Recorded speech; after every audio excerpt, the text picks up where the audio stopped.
واحد من أفضل الحسابات الجديدة اللي بيقدمها البنك الأهلي المصري، وهو حساب توفير بلس. طبعا الحساب ده مش محدد له فئة عمرية، بس زي ما انتم شايفين كده على الويب سايت تقدر ان انت تفتحه حتى لو اقل من 16 سنة، يكون معاك بس شهادة ميلاد. لكن هقول لكم رأيي الشخصي، يفضل تكون اكبر من 21 سنة، لانهم ممكن يطلبوا منك اثباتات. فانت لو اقل من 21 سنة وعايز تفتحه، يفضل تاخد معاك اي حد من والدك بحيث تقدر تفتح الحساب. فلو ما وفقوش ممكن الوالد يكون ضامن ليك. اما لو معدي ال 21 سنة يكون معاك اي اثبات في البطاقة، يعني مثلا مكتوب موظف او يكون مكتوب حاصل على شهادة معينة، يعني بيفضل عشان الموظفين احيانا بيغلسوا في النقطة دي.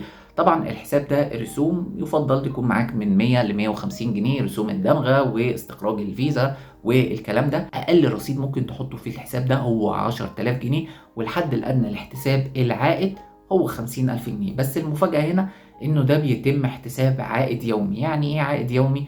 مش معناها انه النسبة المعلنة او نسبة العائد مثلا 25 او 24%، لا، الاختلاف هنا ان انت لو حطيت مثلا فلوسك يوم 20 في الشهر، من اول يوم 21 في الشهر بتبتدي العداد بتاع الفلوس يحسب لك، مش زي الحسابات العادية اللي انت لازم تحطه اخر الشهر عشان يبتدي من اول الشهر الجديد يحسب لك.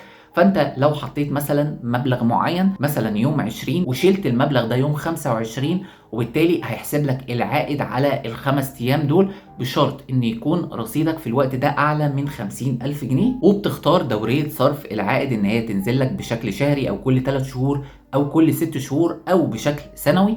والعائد ده بيحتسب على اساس مؤشر اسمه CONIA، ده المتوسط بتاع الفايدة في البنوك المصرية، وبيتم إعلانه كل يوم في البنك المركزي على صفحته الرسمية زي ما انتم شايفين. وهسيب لكم الرابط بتاعه في مقالة في وصف الفيديو. طبعا كل يوم بيبقى ليه فايدة مختلفة عن اليوم اللي قبله، يعني مثلا يوم 25، يوم 24 ونص، يوم 26، على حسب السعر ده.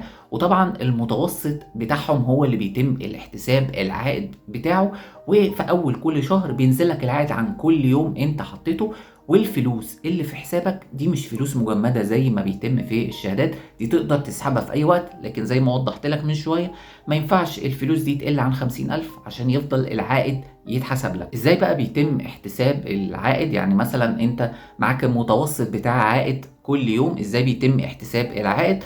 كل المطلوب منك ان انت بتضرب المبلغ اللي انت حاطه في نسبة العائد على 365 يوم، بيحسب لك العائد بتاع اليوم. بترجع تضرب الرقم ده في عدد الايام اللي انت حطيت فيها فلوسك، بيديك المبلغ او الفايدة اللي انت هتاخدها. اتمنى بكده ان النقطة دي تبقى وصلت لكم. لو في اي حد عنده اي سؤال يتفضل يكتبه في الكومنتات. طبعا هسيب لكم رابط المقالة اللي فيها تفاصيل كل حاجة عن الحساب ده، وازاي تحسب او تعرف المؤشر ده كل يوم كام، في مقالة في وصف الفيديو. شكرا جدا يا جماعة لحسن استماعكم، والسلام عليكم ورحمة الله وبركاته.